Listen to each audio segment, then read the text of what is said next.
This chart shows the trajectory of average tariff rates during the 2025 trade war, pushing the global economy toward total collapse.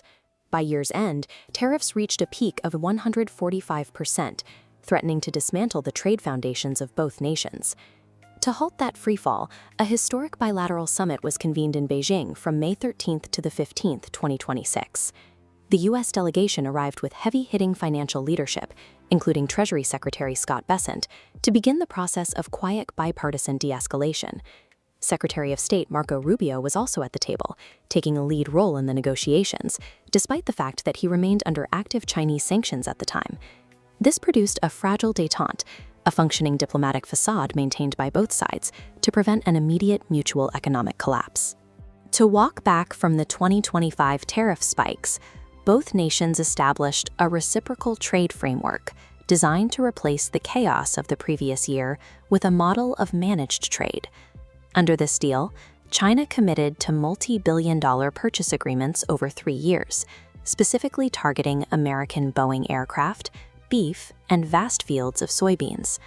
A new bilateral Board of Trade and a Board of Investment were created to oversee these transactions and facilitate a steady reduction in tariffs.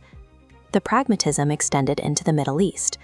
While they remain on opposite sides of the conflict between Israel and Iran, both superpowers identified a shared requirement for global energy security.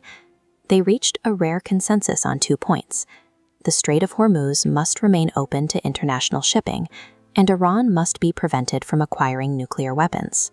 These agreements represent a calculated recognition that neither side can afford a total disruption of global energy or trade markets. Away from the cameras, the security landscape remains hostile. President Xi was explicit during the summit, identifying Taiwan as the primary trigger for direct military conflict. Military pressure has continued to mount. In January, a Chinese surveillance drone breached the airspace of the Taiwan-controlled Protus Islands. The U.S. countered with massive military exercises in the South China Sea, alongside Japan and the Philippines, while deferring a pending $14 billion arms sale to Taiwan. This friction extends into high technology. While diplomats discussed AI safety guardrails in public, the underlying race for technological supremacy has only intensified. U.S. export controls continue to choke off the supply of high-end NVIDIA AI chips to Chinese tech giants like Alibaba and Tencent.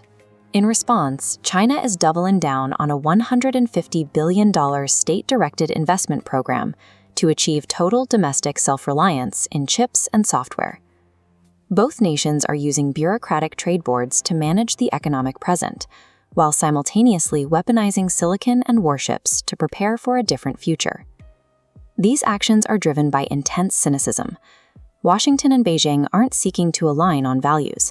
They are simply acting to prevent a global economic collapse and avoid accidental military escalation. The next milestone is already set. President Xi has accepted an invitation to visit the United States on September 24, 2026. The world is watching to see if the trade winds from Beijing can survive the momentum of the tech race and the ongoing friction in the South China Sea. The 2026 summit agreements serve as a calculated stall tactic, a way to buy time while both empires prepare for a long-term strategic divergence.